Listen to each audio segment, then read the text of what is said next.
Before we get started, I want to let you know that CityCast Chicago is hiring. We're looking for a senior account executive to join our revenue team.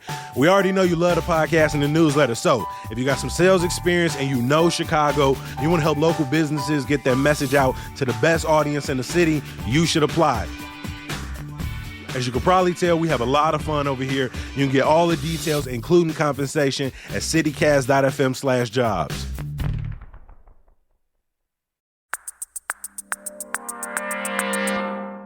Today on CityCast Chicago, Chicago has its share of inside jokes, but none may be more painful than goading newcomers into taking a shot of Malört.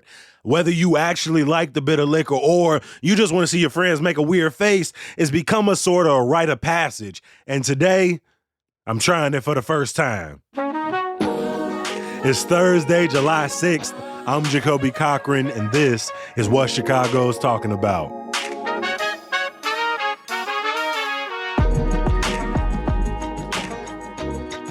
All right, so I just bought a brand new bottle of Malört for the first time ever, cracked it open.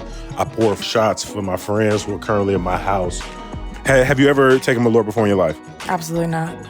All right, have you at least heard of it before? You know how people think of Malört in Chicago? I have a general sense, yes. I bet. All right, so this is your first ever shot. I don't even think it's that big of a shot. You got it. Go ahead.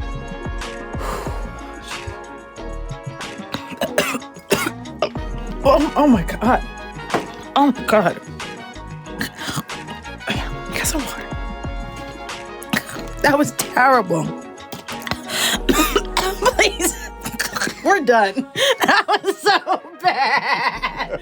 Oh my. Would you ever do that again? Oh no, I'm sweating. I'm so uncomfortable right now. Absolutely not. That just tasted like lighter fluid. Today, to talk all things Malört, I have brought in the CityCast Chicago team, including lead producer Simone Alicea. Hey. Marketing director Caroline Patton. Hello. And marketing coordinator Jermaine Thomas. What's good? I'm going to be real with y'all. Malört is not something I have ever had in my entire life. And growing up, it's not something we learned about, right? Everybody knows about deep dish pizza, about hot dogs, about mild sauce, at least where I'm from. Malört is not one of those things. All right, Jacoby, now it's your turn. Shout out to the old Swede, Carl Jepsen. When I go ahead and get this on mic. That is a fat shot. Ooh, there it is. I see how they got through Prohibition selling this, because this tastes like rubbing alcohol. This is not liquor. This should go in the womb with a huge knife wound in it. Just pour it right in. It's given antiseptic, 100%. Yeah, and it's sitting in your face. It just stays in your mouth. I see why they will wash it down with a beer after that. Because you need something to just like fill your mouth after that. Like, I feel like I just drank sort of that old school, like Dr. Tishner's mouthwash, you know, the one you got to cut with water. I'm not sure if that's what it's called. That's what it feels like right now. You have kept a remarkably straight demeanor despite that description, actually. Yeah, that's because I knew I was being recorded right now. But no, the inside of my mouth feels ripe. It feels like I just took a layer of skin off. Okay. The inside of my mouth. But talk about there's pretty zero burn, right? It's like it doesn't taste good, but the going down part, it's pretty smooth. I will say that no, it only burns in my mouth, not going down the gullet.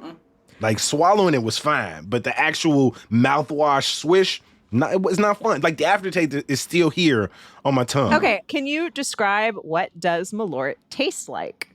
Well, I just had a sip of it, so I'll start.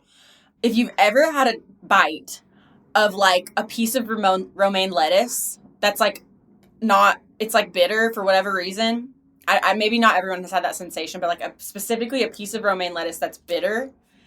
That's what it tastes like to me in alcohol form, personally. That is so specific. Jermaine, what does it taste like to you?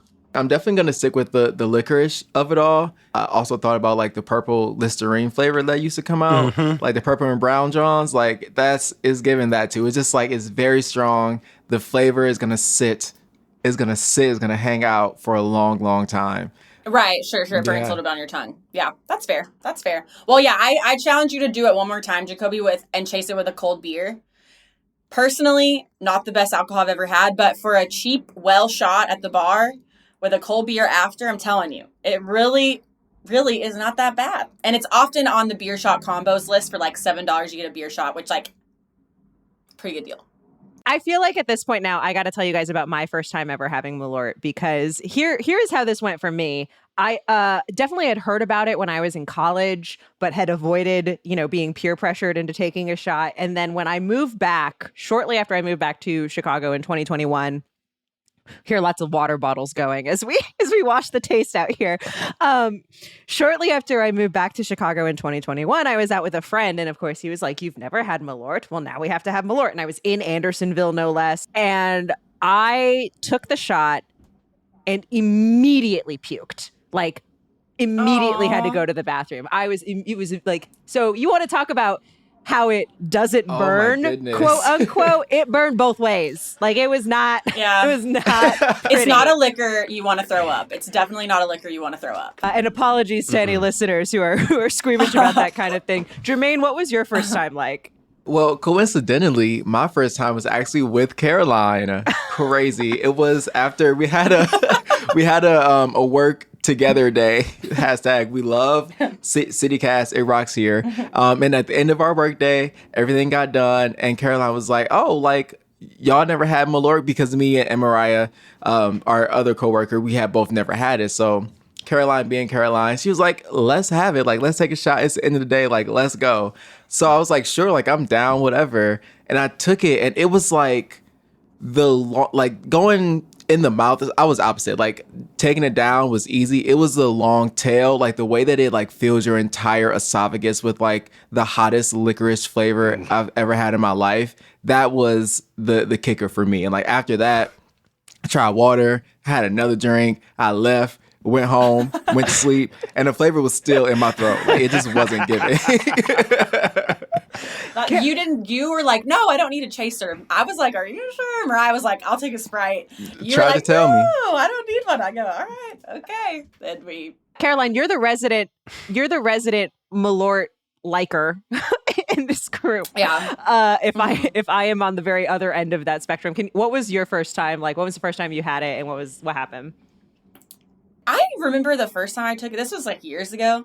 Like, I had the same reaction as everyone else, which is this doesn't taste good. But then I'm like, what alcohol does taste good if you think about it? Like, in theory, alcohol doesn't taste good. No alcohol. That's not true. It's not. I mean, I don't know. I'm Extra sorry. Anejo, Cava de Oro. It's not tequila? juice though. It's still bitter. It still comes down. It still burns. Like you can't be like, oh, alcohol tastes like grape juice. It doesn't. I mean, it doesn't. If you think about it, it doesn't taste good. So to me, all alcohol tastes bad. Yeah. And so I don't find it Malört to be just that bad. tastes worse. I think that's the thing. Like, you're correct. Yeah, like, not yes. all alcohol is like wonderfully tasting, but like Malört is like worse than like a lot of other ones. Yeah, that's fair. It's definitely worse. I agree. But I don't mind it. I don't think it goes down that bad. Like, I don't find it to be a bad shot. It doesn't make me gag. Like, I don't think it tastes good, but I don't think it tastes bad.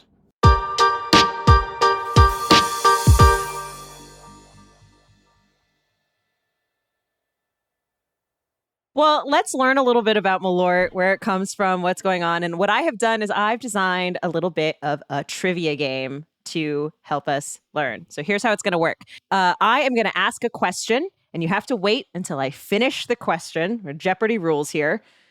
And when I finish the question, if you think you know the answer, you're going to say buzz. If you get it right, you get 2 points. If you get it wrong, another person can try and steal by calling buzz. Make sense? Yes. Yep. Okay. We're going to start really easy and get it out of the way for Chicagoans who may not know. Can one of you tell me, what is a Chicago handshake? Buzz. Caroline, I heard first. A shot of Malört and an old style. Can of old style. That is exactly right. It's a Boilermaker that you can find Fast as hell. at pretty much any bar. There's a lot of beer history about how Old Style became like a beer of choice in Chicago, including like there was a lager beer riot in the 1800s. But I actually wasn't able to find when why that started to be paired with Malört. My suspicion is it has to do with a later rise in Malört, which we'll get to in Malört's history. I wonder if it has something to do with just Chicago handshake, prohibition. It feels like a real kind of gangstery vibe, but I don't know old style, how long it's been around, but it's got a gangster feel to it. That's true. That's true. If you are trying to make a backroom deal, Malört is the drink you want to make it with. Mm-hmm. Yeah, I totally get that. Exactly. Yeah. Well, and it's like, I think it's known as a Chicago thing, so it kind of feels like insidery in a way, which maybe also is like the Chicago handshake. It's like, oh, like if you know what Malört is and you've taken the shot, it's like the secret handshake. Yeah, we're like a a gentleman's agreement that we know what it tastes like. Question number 2. And again, wait until I finish the end of the question. What ingredient gives Malört its signature flavor? Buzz. Jacoby, I heard first. Wormwood. That is correct. Do you know what wormwood is? Yeah, it's like a bitter herb. Yeah. In fact, wormwood is the only flavoring in Malört. There's nothing else to it. It's thought to have some medicinal properties. It's supposed to be anti-inflammatory. So that's what you're tasting. You're tasting wormwood. It's a related question. Where else in a bar might you find wormwood? Oh, wow. Buzz. Jermaine. Is it gin? No, it is not gin. Does anyone want to steal? Damn. Buzz? Caroline. Like bitter, like in a bitters? Nope. Jacoby, you got something? Absinthe. Ding, you got it. Crazy. Oh, right. It makes sense because it's licoricey. It's like a licoricey taste. That makes sense. So in absinthe, there is a chemical in wormwood that's supposed to be responsible for like the mind-bending, like crazy effects. It's also poisonous if there's too much of it, if you ingest too much of it. But Malört actually has a much, much, much lower concentration of that chemical. So that's why it's more bitter than absinthe is. I actually like absinthe. I like licorice. Malört does not taste like absinthe, in my opinion. I think they do not taste related to me at the slightest. I feel like absinthe, Malört, and Everclear are now the sort of like the 3 liquors that my brain has now associated with. Do not touch these. All right. Question number 4. Jeppson's Malört, as we know it, wasn't mass produced until the 1930s, but immigrant Carl Jeppson managed to skirt the law to sell his version of the Swedish spirit during Prohibition. How did he do it? Buzz. Jacoby. He was able to do it because it was like medicinal alcohol. It gave it a special labeling. That is exactly right. It was considered a medicinal drink. Malört marketing officials like to tell this story that anytime police tried to give Jeppson a hard time, he would offer them a shot. The officers would take it, and then they would make the Malört face, right? And they'd be like, this guy can move along with his day. Clearly, this is not a recreational liquor. Jeppson apparently sold Malört out of a suitcase or even door to door. For a bonus point, can anyone tell me, what does Malört mean in Swedish? Chernobyl. Oh, no. No, that's in Russian. I was ready to answer that. I've been told this before, but I don't remember. I don't know. It is a bitter distilled spirit. That's literally what it means. Bitter distilled I love that. spirit. I love that. That Can you is give good. a bonus point for in Russian? Because I was ready for that. No, I wasn't. I was ready for that one. No bonus point for Russian. Last question. Jeppson's Malört was produced in Chicago until 1986, when the city's last distillery closed. Production returned to Chicago in 2019. Where was this bitter drink made in the intervening years? Buzz. Jacoby. I knew Simone was in charge, so I knew there was a game effect, which means I needed to do some research. And so, of course, it was made in No, the whole point was that you Florida. were not supposed to Florida. do research, Jacoby. Florida. It sounds like there's a little bit of collusion going on. I people. told That's him. what I heard, Caroline. I told him not to do any research. I gave him this direction. Okay. She's only made 600 episodes of the podcast with me. One thing I do not do is no research. For Florida. if anyone, Can I get my points? you Florida. get 2 points, but for a bonus point up for grabs, does anyone want to name the other? It was actually made in one other place for 2 years. Anyone want to try to guess where that was? I'll let somebody else go first. Buzz. Jermaine. Wisconsin? No. I don't Damn. have a guess. I don't know. Jacoby, do you know? Kentucky. It is Okay. Kentucky. That makes sense. It is That makes Kentucky. So the final score here is 2, 4, 5, 7 points for Jacoby and 2 points for Caroline. Jermaine comes away with no points here. This is terrible. Hey man, Jermaine, you've been on enough episodes now. Any competition, you know what I'm trying to do. Next time I'm coming back ready. Promise. Malört reminds me, and its story reminds me of the conversation we just replay for people with David Hammond and Monica Ang. Because I remember making a point to Monica like, man, with all these foods from different cultures, feels like such an opportunity to bring Chicagoans together. And she was like, actually, on the contrary, Kobe, what I learned was that these individual foods kind of teach us just how strong our segregation is. And Malört is a product of like so many cool things in Chicago, an immigrant coming to this city, bringing their culture and their customs with them.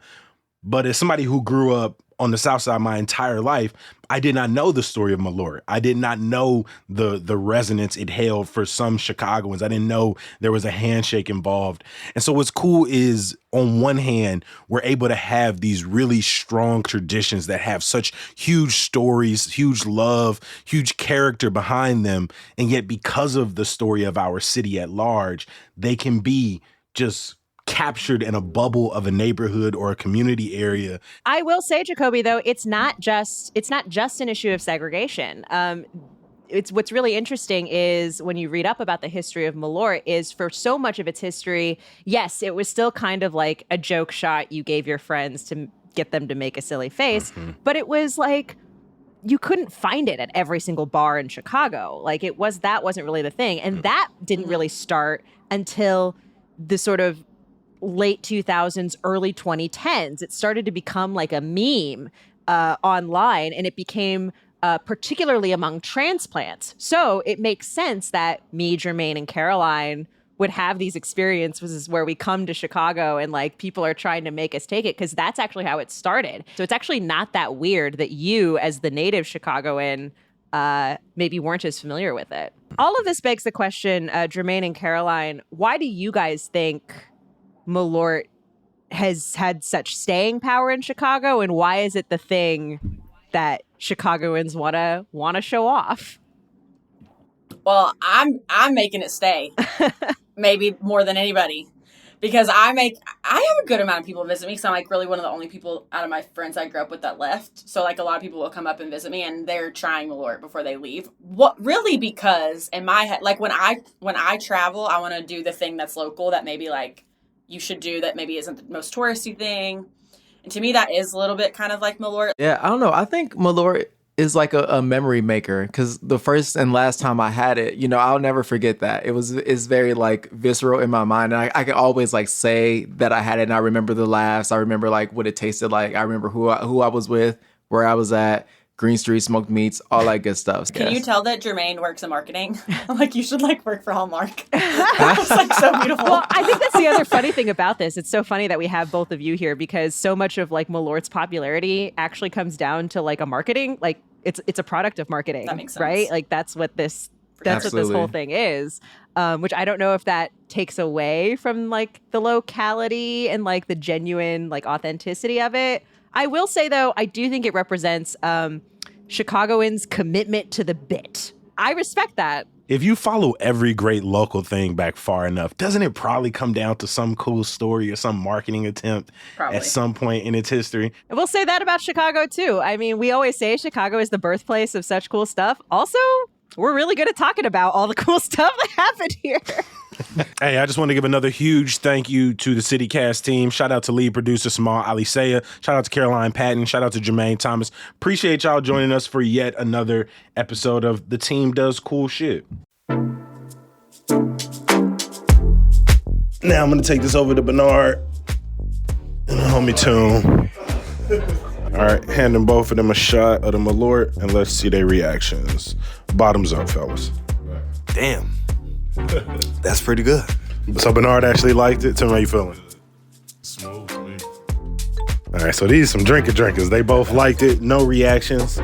Face took it straight up, and they both enjoyed it. Would y'all drink that again? All right, so far 4 people that had it, and we 2 for 2. 2 people said they would drink it again. It was smooth. The other people looked like they wanted to throw up a little bit.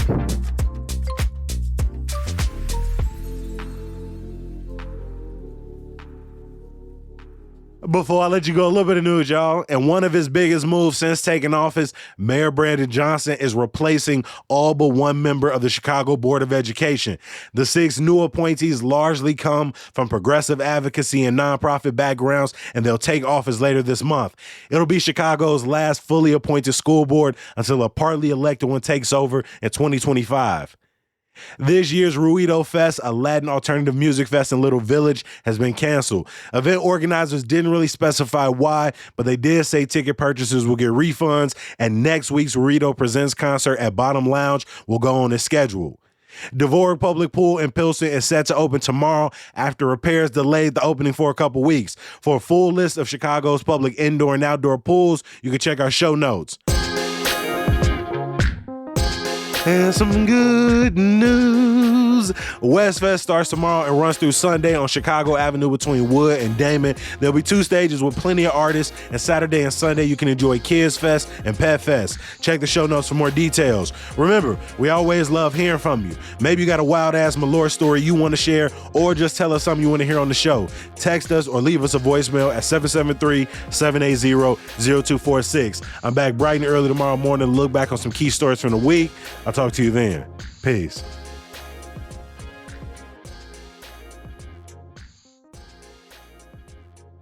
I actually have a desk now. Oh, look at you. Are you sitting or standing? After 2 years, I'm sitting. Oh my God. What a concept.